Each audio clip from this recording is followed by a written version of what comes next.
Buenos días, señoras, señores. Un placer estar en este entorno tan maravilloso de la granja y más todavía en la fábrica de cristales. Con esta presentación voy a tratar de mostrarles el inicio, el desarrollo y la desaparición del galeón de Manila, también llamado galeón de Acapulco o nao de China, que no se trata de un barco propiamente dicho, sino es una ruta al otro extremo de América, al otro lado, como bien nos ha contado Ricardo, que es una ruta que se denominó Galeón de Manila, pero es una ruta en sí formada por muchos distintos barcos.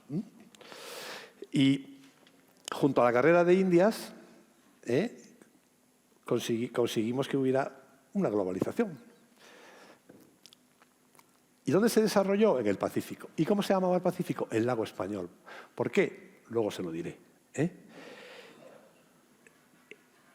Aquí, entre el inicio de esta ruta, fue consecuencia de muchas cosas, pero yo les voy a decir 4 importantes. Primero, los viajes de Colón, lógicamente con los descubrimientos. Segundo, el descubrimiento del Mar del Sur, que ahora les enseñaré una imagen muy bonita del descubrimiento. Tercero, la primera vuelta al mundo con la expedición de Magallanes Elcano. Y cuarto, la conquista de México, Nueva España, por Hernán Cortés.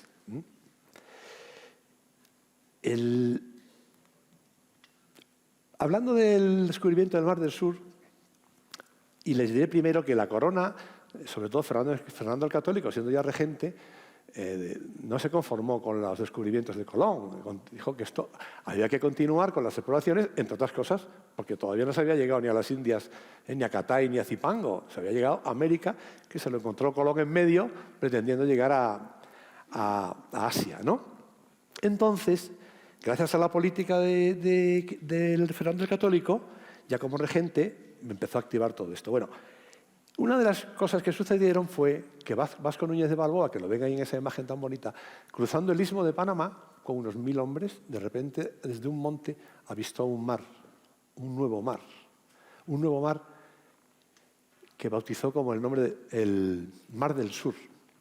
Al Atlántico también se le llamaba Mar del Norte. Bueno, pues este era el Mar del Sur. Y ahí lo ven tomando posesión, en nombre del rey de España, solemnemente. Otro acontecimiento que les he mencionado, la expedición de Magallanes Elcano. Acababa de llegar el rey Carlos I a Castilla, ya como rey de Castilla, y muy jovencito, 18, 19 años, como ven ahí en la imagen, y fue el precursor, gracias a que le convencieron los Magallanes y su proyecto, para realizar la expedición de las especias a Asia.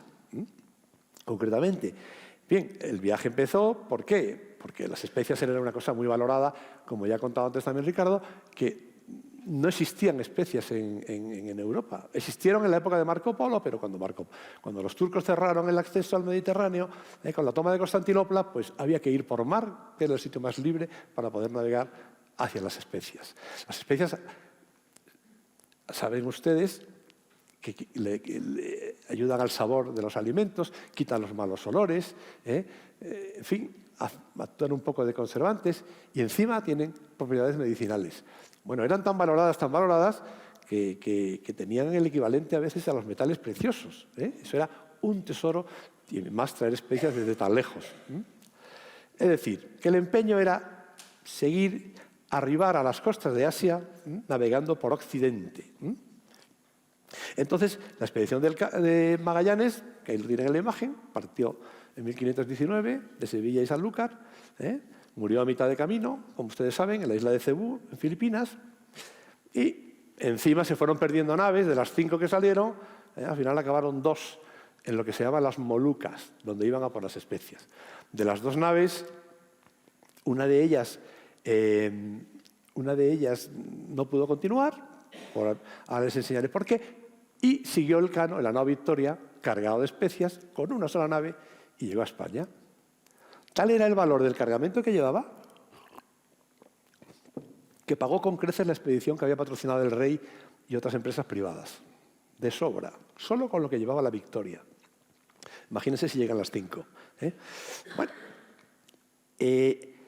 esto dio lugar El que se quedó, que no pudo seguir en la nao Trinidad, que la mandaba un tal Gómez de Espinosa, de un pueblo burgalés, muy conocido y muy querido en su pueblo, intentó volver. Intentó volver por donde habían venido, porque es que es lo que le había mandado el rey. El rey no había mandado que fueran por el Índico, como hizo Elcano, que era más listo con la victoria, dando toda la vuelta, dando la vuelta al mundo, aprovechando los monzones de invierno, y consiguió llegar, lógicamente. Pero lo mandado era llegar por donde habían salido, es decir, por el Pacífico. Pero, fíjense, ahí tienen un ejemplo del intento de la derrota de Gómez de Espinosa de llegar a España de aquella. Fíjense que derrota es lo que los marinos llamamos, aparte de la derrota de ser vencido en un combate, también es nuestras autopistas, los caminos que sigue un barco. Eso le llamamos la derrota. Y los libros que tienen datos para poder navegar se llaman derroteros. El caso es que, fíjense que tuvo que darse la vuelta, fue el primero, que casi da con la tecla.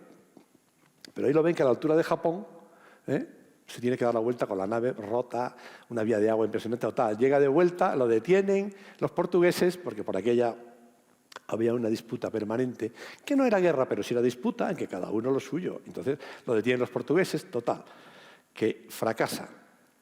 A partir de ahí hubo más intentos de ir a las Especias y volver. Hubo hasta 6. Bueno, aquí tienen uno de García Jofre de Loaiza, que salió de La Coruña, emulando también el viaje de Magallanes y Elcano, con 7 barcos, ya una expedición bestial. Bueno, pues de los 7, solo uno, por diversas vicisitudes, naves que se perdieron, naves que unas que dieron la vuelta, otras que se fueron por otro lado, solo llegó una, la Santa María de la Victoria, que se llamaba, a las Molucas, y encima llegó destrozada, perdida, o sea que no servía para nada. Al cabo de unos cuantos años volvieron a España, después de que los portugueses los detuvieran, los pasaran por distintas penurias y cárceles y... Bien, total, que tampoco pudo volver. En esa expedición, por cierto, iba Elcano, Loaiza murió por el escorbuto, Elcano le dieron el mando de esa expedición y se murió la semana, Juan Sebastián de Elcano, ahí le perdimos la pista a este ilustre navegante, y ahí iba un joven que se llamaba Andrés de Urdaneta, no olviden este nombre que ahora se lo recordaré, un joven que ya empezaba a despuntar. Bien, pues Álvaro de Saavedra, ahí lo tiene, otro que también fue atravesó el Pacífico, llegando a las Filipinas, y aquí tienen 2 intentos de volver. ¿Se dan cuenta? Tiene que darse la vuelta porque no hay manera. No hay manera.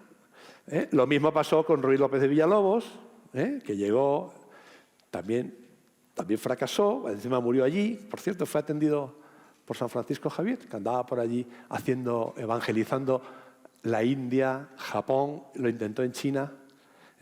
Las millas de San Francisco Javier, más quisiéramos mi promoción y yo, todos juntos, haber hecho los días de mar que hizo San Francisco Javier, de lo que pudo navegar ese hombre. Creo que fueron cerca de 80.000 millas. Impresionante, este jesuita. Entonces, no había manera, desde 1522 no había manera de volver.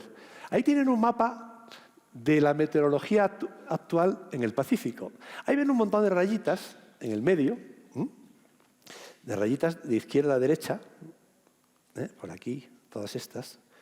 Esto era la zona intermedia o ecuatorial, por así decir, donde cuando Magallanes cruzó el estrecho que lleva su nombre con la expedición, se encontró un mar muy en calma, por eso le llamo Pacífico. El Pacífico no tiene nada, pero bueno, pero él lo vio muy calmado y lo bautizó Pacífico. Y entonces iba siguiendo las naos con velas cuadras, vivía muy bien con el viento por la popa. Ese viento que ven ahí, esas flechitas, es el viento de levante. Es de dónde viene el viento. Porque el viento se mide de dónde viene y la corriente a dónde va. El avión a dónde va, el barco, el coche, nosotros vamos a Segovia. Pero el viento viene de dónde viene. Y ahí, si se fijan ahí, ese viento, esa componente en el centro del mapa, son todo componentes de levante con unas rayitas pequeñitas que cada una son de unos 10 nudos de la velocidad. Claro, Magallanes y su expedición iban felices. Con el viento de popa, pues llegaron a donde llegaron. ¡Ojo! Pero lo difícil era, como ya les he contado antes, volver. No conocían estas zonas del norte, que están los alisios, que se llaman, que ahí hay más turbulencias, hay otras corrientes. No conocían nada, claro, este mapa es de hoy día. Entonces, imagínense, cualquiera si lo hubieran tenido. Total, que iban pasando los años y no había manera de volver. Entonces, ya nos metemos en 1559 que Felipe II dijo, esto hay que resolverlo como sea. A toda costa hay que conseguir volver por el Pacífico a Nueva España. Y para ello le encargó al virrey que había de aquella, que se llamaba Velasco y Ruiz de Alarcón, digo, mira, empieza a organizarme una expedición para tal. Entre la burocracia y entre tal, tardó tiempo, pero ahí tenía 4 objetivos que los tienen en la pantalla. Encontrar la ruta de vuelta, tener acceso al mercado de las especias, conseguir un asentamiento que asegure la presencia en Filipinas para siempre y llevar la fe cristiana evangelizando. Bien, esto duró 5 años, la preparación. Desde 1559 hasta 1564 no salió. Entre la burocracia, el virrey se dedicaba a otra cosa que no era lo que el rey llamaba con gran enfado del rey Felipe. Que decía, pero bueno, ¿va a salir de una vez o no? En fin, entre una cosa y otra tardaron 5 años. Con los siguientes preparativos que ven ahí. Eligieron a Legazpi como capitán general de esa armada. Hubo que construir los barcos, 5, por cierto. Había que conseguir la tripulación y las mercancías que iban a llevar. Y lo mismo, habían que llevar mensajeros del Evangelio, entre ellos Urdaneta y sus hermanos agustinos. Porque Felipe II se empeñó en que fuera Urdaneta. Urdaneta, antes soldado y después agustino, ya iba destacando en la vida como cosmógrafo, como astrólogo, como piloto, como navegante. Confiaban en él, en que él sería capaz posiblemente de encontrar el tornaviaje. Legazpi, sin embargo, como otros muchos, no tenía ni idea de navegar. Lo que pasa es que era un buen gestor. Urdaneta dijo que fuera él en esa expedición, pero había sido siempre un administrativo, como Ruy López de Villalobos, como Álvaro de Mendaña. Esta gente han sido capitanes generales, pero realmente de navegantes tenían bastante poco. Pero bueno, como tenían un gran equipo, un piloto, un segundo, un contramaestre, un maestre, en fin, se rodeaban de gente que sabía, pues la cosa seguía para adelante. Y entonces, después de 5 años, por fin, sale la flota de 5 barcos del puerto de Navidad de Nueva España y llegan a Filipinas en febrero de 1565.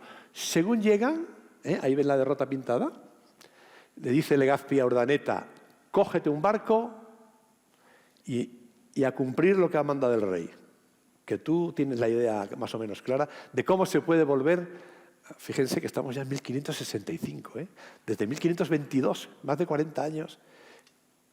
Allá va Urdaneta, sale con un Lanao San Pedro, que la mandaba creo que era un nieto, sí, de Legazpi, y ahí ven la derrota que sigue. La derrota que sigue por las latitudes entre 39 y 40. Ahí tienen arriba un asterisco marcado. Bueno, entre grandes temporales, de que de Pacífico no tenía nada, ¿no? Como les he dicho antes, pero después de 4 o 5 meses, por fin llegan a la costa de América, concretamente por California. Van barajando la costa de California hasta que llegan a Acapulco. Por fin se había cumplido la vuelta del Pacífico, que es lo que se llamó el tornaviaje. O sea, ya podíamos ir y ya podíamos volver, porque como decía el rey, con intentos comerciales, un ciclo si no se termina no hay manera de hacerlo. Entonces, llegaron por fin. Ese asterisco que les he pintado ahí es, para que se hagan una idea, una anécdota, en la Segunda Guerra Mundial, en 1944, una fuerza de portaaviones y destructores americana sufrió un tifón tan inmensamente grande que ocasionó la pérdida de 3 destructores, 180 y tantos aviones fueron barridos de las cubiertas de los portaaviones y 800 hombres perdieron la vida. Por ahí andaba Urdaneta, si se dan cuenta, con el cascarón que ya ha mencionado Ricardo antes, como era la nao de 30 o 40 metros. Entonces, bueno, eso es un episodio de que por arriba no era la distancia, era más o menos similar, pero había muchos temporales, no era la calma de abajo. A partir de entonces se estableció la ruta que se llamó el Galeón de Manila, como les he dicho, o la nao de China o el Galeón de Acapulco, que unió Asia y América a través de Manila y de Acapulco, y que estuvo en servicio hasta 1815, 250 años, que se dice pronto. Esa ruta empezó siendo una propiedad de la corona. ¿Por qué? Porque era un servicio indispensable que había que proporcionar a partir de ahora a Filipinas, porque Filipinas pasó a convertirse en una provincia del Virreinato de España. Dependía del virrey y había que mantenerla y había que, en fin, entonces la ruta había que enviarle oficiales, había que enviarle mantenimiento, porque la incomodidad de vivir en tan lejanos parajes necesitaba de un apoyo, ¿no? Misioneros, que había que enviar para evangelizar, pero vamos, en definitiva, que las Filipinas quedaron supeditadas al control del virrey de Nueva España. Ahí ven un barquito de ida y otro de vuelta, que era la derrota que se seguía a partir de entonces. El viaje desde Filipinas partía de Cavite, que ven ahí en el mapa ese, y se iniciaba en junio,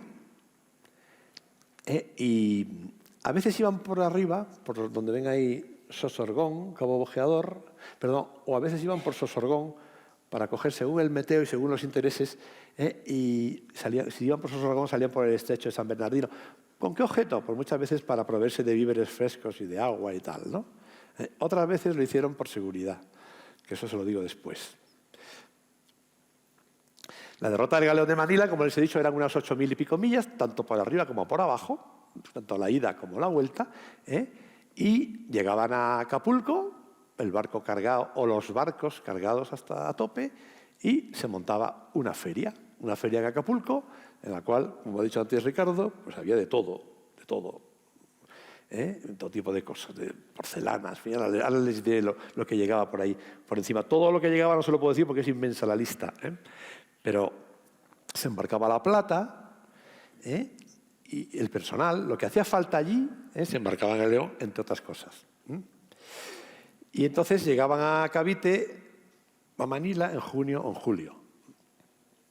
Aquí tienen una imagen muy bonita, que es el puerto de Manila en el siglo XVII. Sí, un pintor que, si se fijan abajo a la derecha, se ve el buque del Galeón de Manila pintado. Aquí lo tienen, el barquito. Esta imagen es muy bonita porque se encuentra en el Museo de Puebla, en México, y se van a quedar cuando sepan de dónde es. Es la tapa de un arcón. Alguien curioso que encargó esa pintura, pero a nosotros nos sirve de referencia de dónde estaba atracado el buque de Galeón de Manila. Arriba se ven las naos chinas, y es muy bonita la imagen. Bueno, ¿qué traían de Manila los barcos? Pues embarcaban productos del entorno. Seda, marfil, porcelana, lacas, madreperlas, de Japón, de Ceilán, de Molucas, de la India, del sudeste asiático en general. Y Manila se había convertido, todo convergía en Manila y se había convertido en el distribuidor de las mercancías chinas. Esa mercancía llegaba a Acapulco, pero parte de ella iba a ir a la metrópoli. Entonces, eso era otro proceso. Otro proceso que era salir de Acapulco con mulas, con porteadores, recorrer 900 kilómetros entre montes, caminos agrestes, llegar a Veracruz, embarcar en la carrera de Indias y seguir. Por eso lo que ha dicho antes, y luego se lo enseñaré, Ricardo, era un milagro que un jarrón llegara vivo.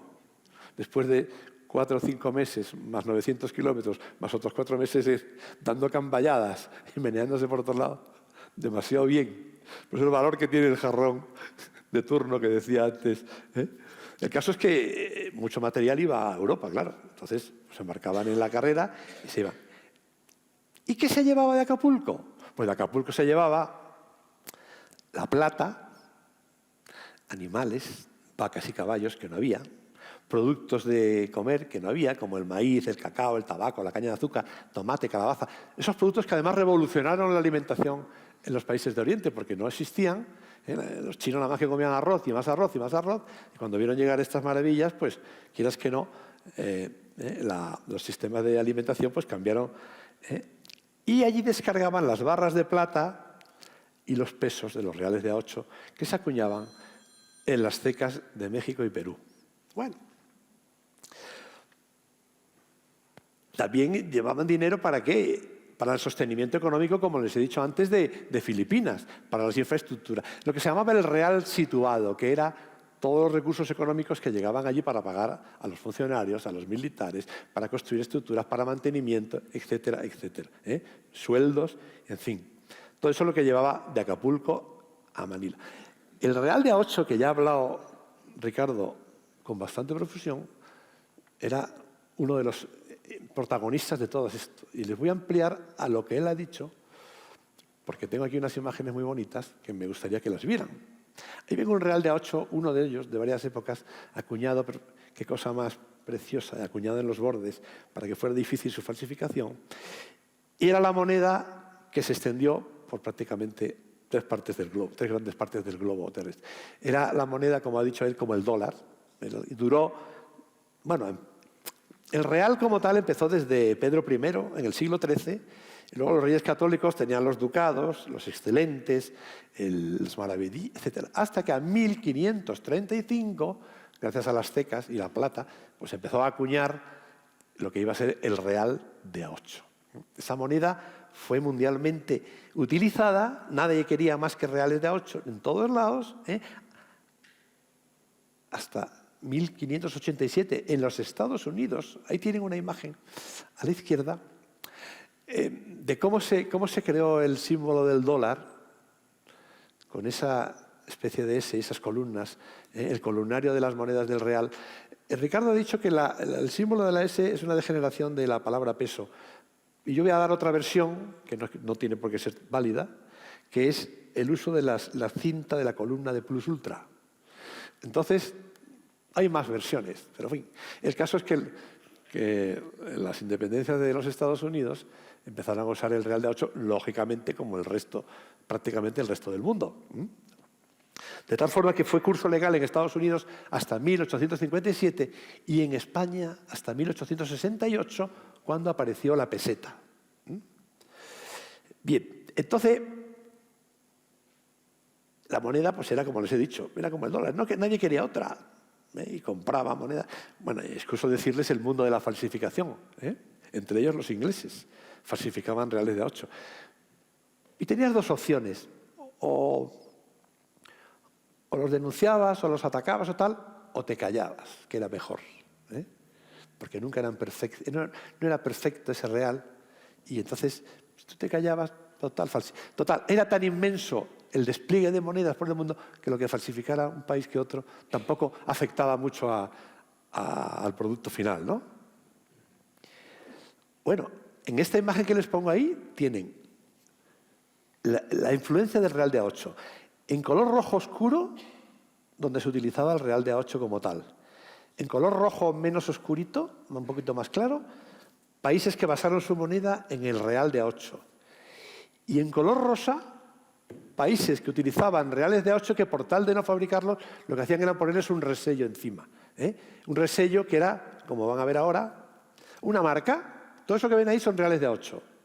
Que le pone un sello chino, otro sello en Madagascar, otro en Gran Bretaña, encima de. Entonces, esta es la moneda de Ceilán, que tiene el garabato de Ceilán. Les he puesto 8, pero imagínense la cantidad de países que utilizaban, bueno, los del mapa, que tenían el resello en el real de A8. Bueno, claro, hasta un agujereado, como ven ahí, el de Australia, imagínense, ¿no? Bien. Aquí les puedo poner el mapa de todo el trasiego del galeón de Manila, de Veracruz a Acapulco, y de Acapulco a Veracruz, y de Veracruz a la metrópoli. Como ven, bastante amplio, ¿verdad? Por eso decía lo del jarrón, llegaba de milagro vivo, no uno, cientos de buenos días. Y los barcos que se utilizaban, como les he dicho, no era el galeón también. Se utilizaban bastantes barcos de distintos tipos. Ahí tienen varios periodos y en los periodos aproximadamente los tipos de buques que se utilizaban. Empezaron con naos, poco a poco fueron mejorando al galeón y llegó un momento que usaban hasta navíos, entre otros barcos. ¿Saben qué pasa? Que se creó una inflación y una competencia totalmente desleal porque los comerciantes de Sevilla se quejaban al rey de que allí llegaba una cantidad de material de una calidad excelente y encima a unos precios más bajos que los comerciantes le dijeron al rey, oiga, aquí esto nos busca la ruina. Total, que el rey decretó que solo un barco iría de ida y otro de vuelta. Un barco de Acapulco a Manila y otro, y nada más que uno. Y uno en cada sitio de reserva por si acaso. Nada de 2, 3, 4 barcos. Y se fue cumpliendo. Pero la picaresca constructiva, ¿qué hizo? Pues fue aumentar el tamaño de los barcos. Llegó a haber barcos, si tenías una nao de 100, 200 toneladas, llegó a haber barcos de 1000 toneladas, hasta 2000. Y llevar capaz de, claro, un solo barco, pero lo hago todo lo grande que puedo y encima lo cargo hasta las trancas, todo lo que puedo, y llevo personas hasta... Pero en fin, era uno. Creo que algo debió paliar la queja de los comerciantes de la metrópoli, ¿no? Por eso les digo que lo del galeón es el nombre de la ruta, no de que todo... Aquí tienen otros tipos de barcos que también se utilizaron en el galeón de Manila, una fragata, unos bergantines, unas goletas, o sea, era muy variado. Muchos de ellos repetían.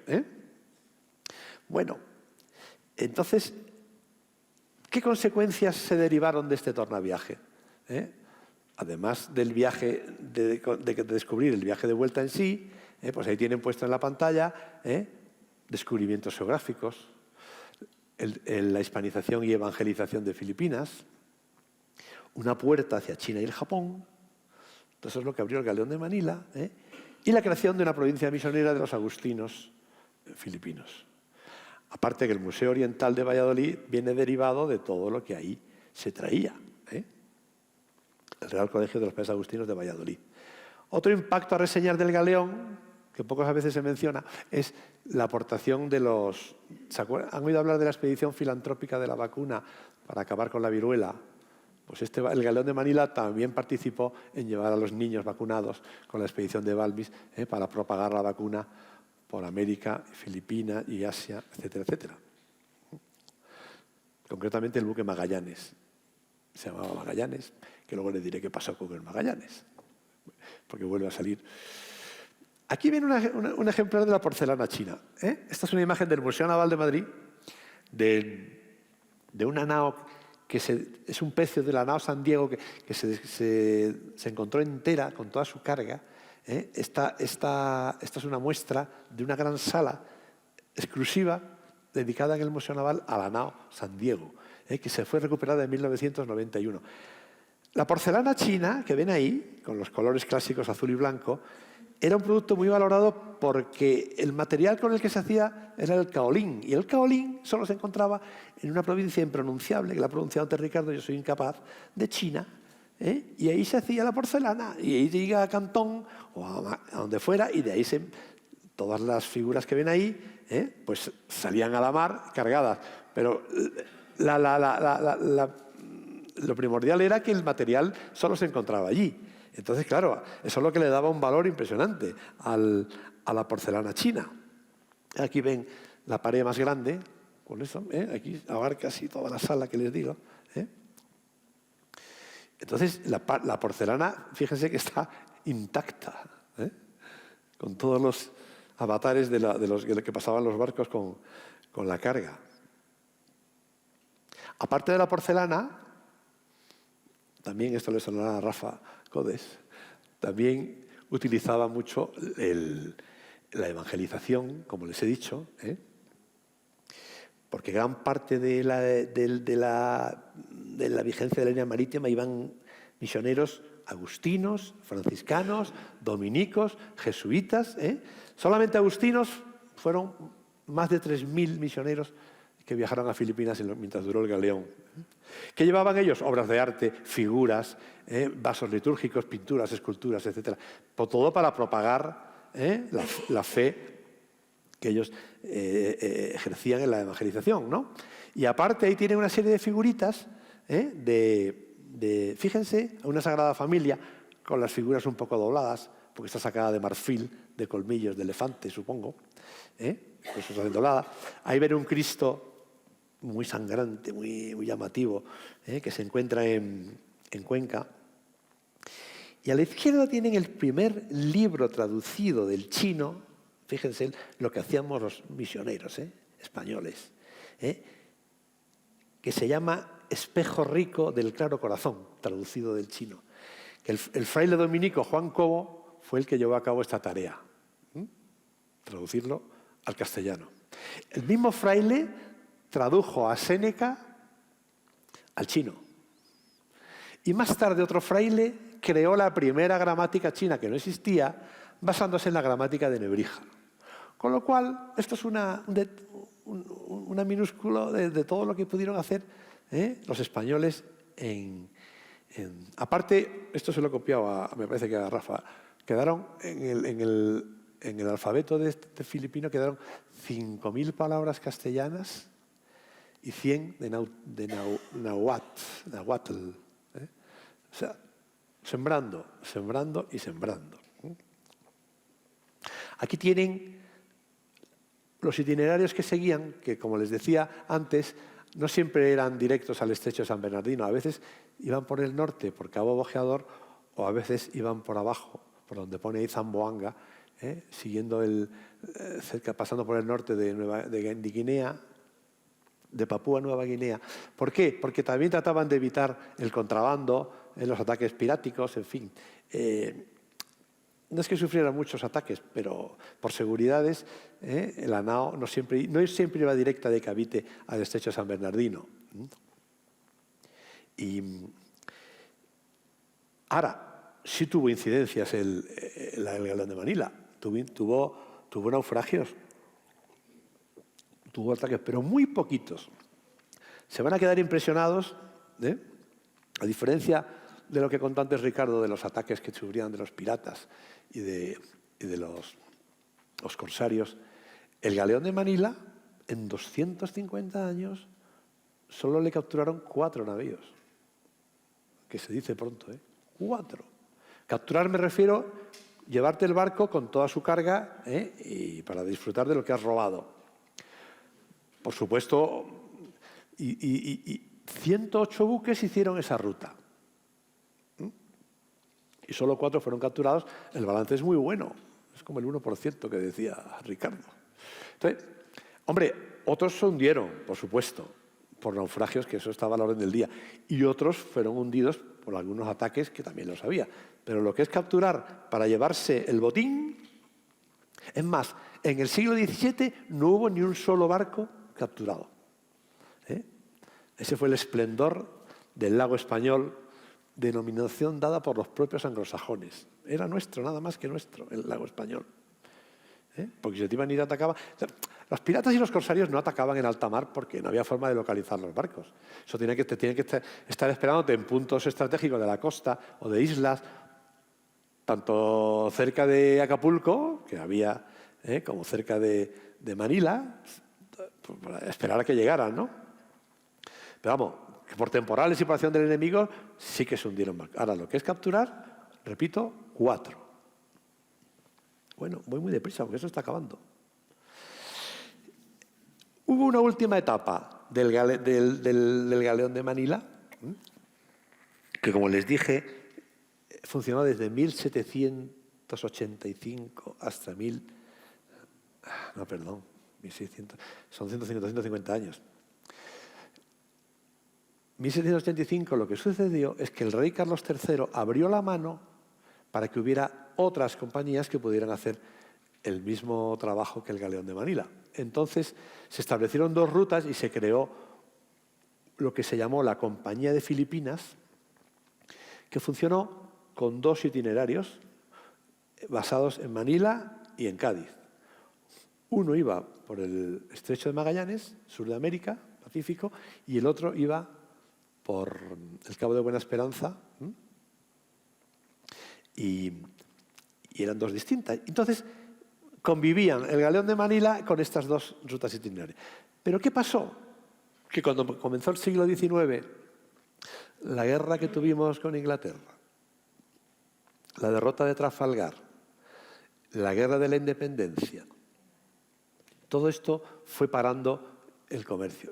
No se recibía, no se llevaba, no había un parón en el comercio, y encima súmale, cuando el barco llegaba a Acapulco, estaba ya la insurrección buscando de los independentistas mexicanos, con vistas a tener su independencia, pero repito, iban ganando terreno. Eso fue en el segundo decenio. Claro, el conflicto armado impedía la descarga de productos, lo que fue aún más en detrimento del mantenimiento de la ruta.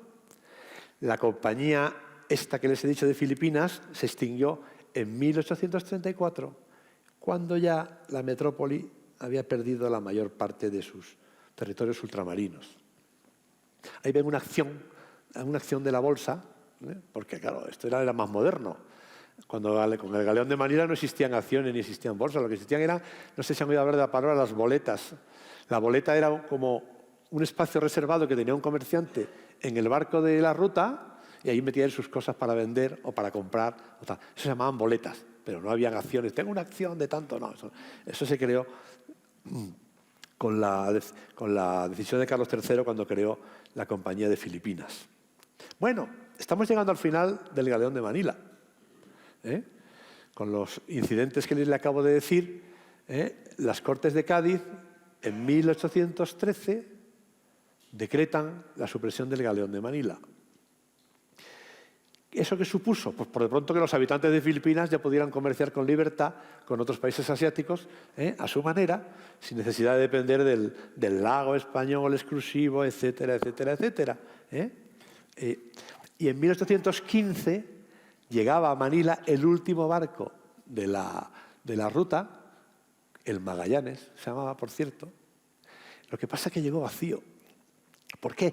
Porque antes de salir de Acapulco lo habían requisado todos los independentistas mexicanos y llegó de vacío a Manila. O sea, este fue ya el último viaje. Y ya en 1816 el virrey comunicó las órdenes de la disolución definitiva que llegaban de la metrópoli.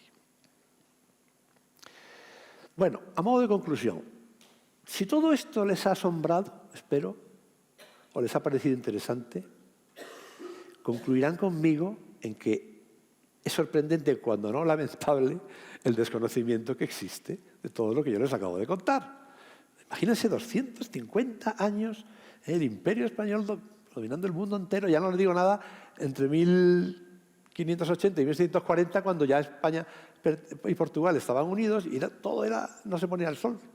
Bueno, pues esto no lo conoce nadie. No lo conoce la Guerrera de Indias, van a conocer el galeón de Manila. Y es muy triste todo esto, ¿no? Casi nada de esto se cuenta en nuestros libros. La historia del mundo que conocemos parece que ha olvidado estos capítulos. Nadie sabe que los churros llegaron de China, de Oriente. Los churros. O el abanico. Aquí eso no lo sabe nadie. ¿Cómo que churros? Sí, venía de Oriente. Estas y otras muchas cosas se las debemos a una ruta naval que es la del galeón de Manila. Nunca antes el comercio y las personas habían tenido a su alcance el planeta entero, ni las influencias culturales de un país habían llegado tan lejos. Hay un escritor conocido, que no sé si algunos lo conocen, se llama Luis Gorrochategui, que un día, antes de dar la conferencia, dice: la historia de España, tal y como hoy se estudia, casi podríamos decir que es una rama de la literatura fantástica. Muchas gracias por su atención.